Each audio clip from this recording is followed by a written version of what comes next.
Selamat pagi Bapak Ibu, dan secara khusus pada saat ini kepada Bapak dosen pengasuh atau pengampu mata kuliah. Izinkan saya untuk menyampaikan presentasi saya dengan judul Analisa Data Kualitatif yang dikembangkan Strauss dan Corbin.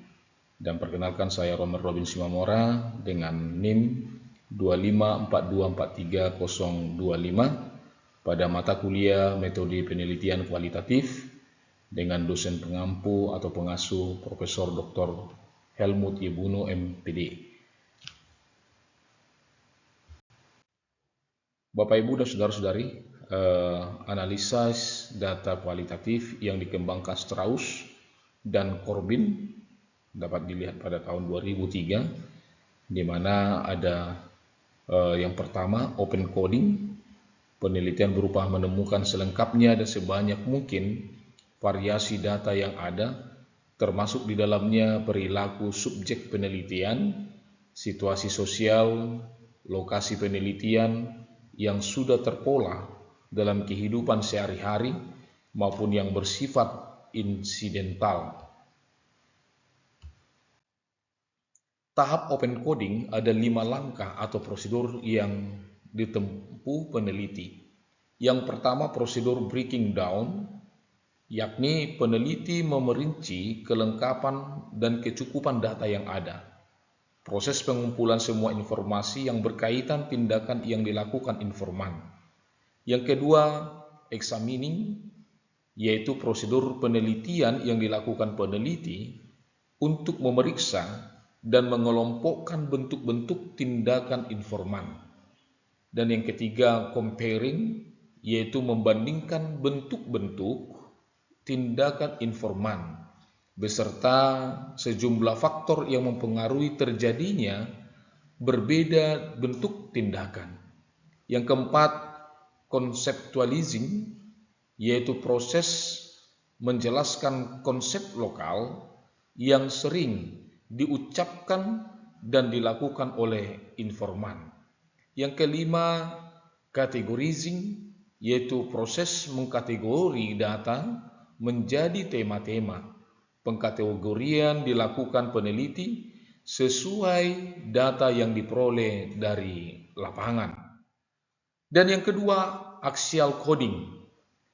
Yang dimaksud dengan axial coding ini, hasil yang diperoleh dari open coding diorganisasi kembali berdasarkan kategori-kategori untuk dikembangkan ke arah proposisi-proposisi. Tahap ini dilakukan analisis hubungan tersebut,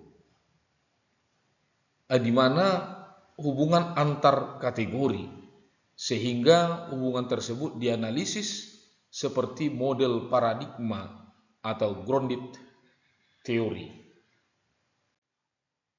Analisis paradigma grounded theory ada 6 hal yang penting harus kita pahami. Yang pertama, kondisi penyebab, yaitu kategori yang mendorong informan melakukan tindakan. Yang kedua, fenomena merupakan tindakan yang dilakukan informan. Yang keempat, konteks, yaitu sebagai proses tindakan informan dan pandangan informan. Yang keempat, kondisi intervening, yaitu kategori yang mendukung dan menghambat informan melakukan tindakan. Dan yang kelima, interaksi atau tindakan merupakan kemampuan individu dari informan dalam menilai dan memilih bentuk tindakan yang akan dilakukan. Dan yang keenam, konsekuensi merupakan akibat dari proses tindakan yang dilakukan informan. Dan yang ketiga, yaitu selective coding. Dalam selective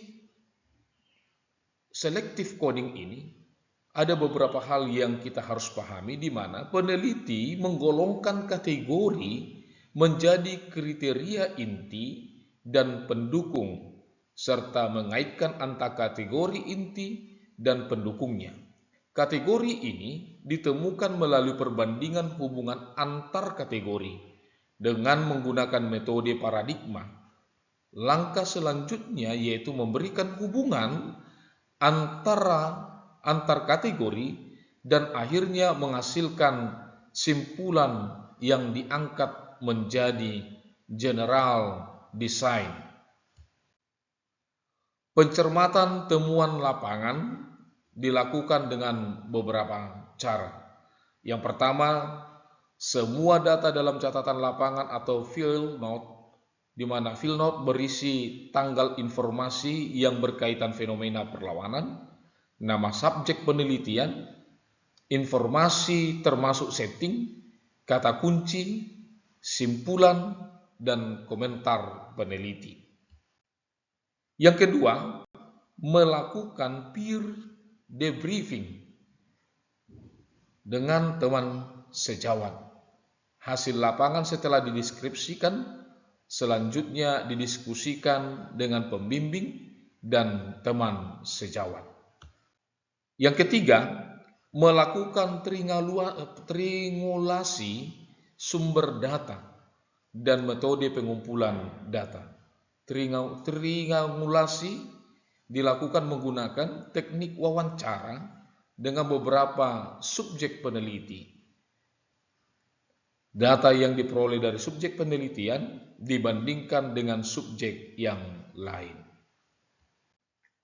Yang keempat, melakukan membercek terhadap temuan lapangan.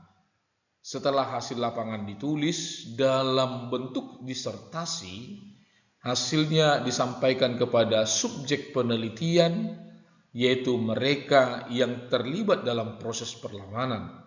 Apakah hasilnya sudah benar atau masih perlu diperbaiki? Demikian yang bisa saya sampaikan melalui presentasi ini. Terima kasih dan kiranya Tuhan memberkati kita.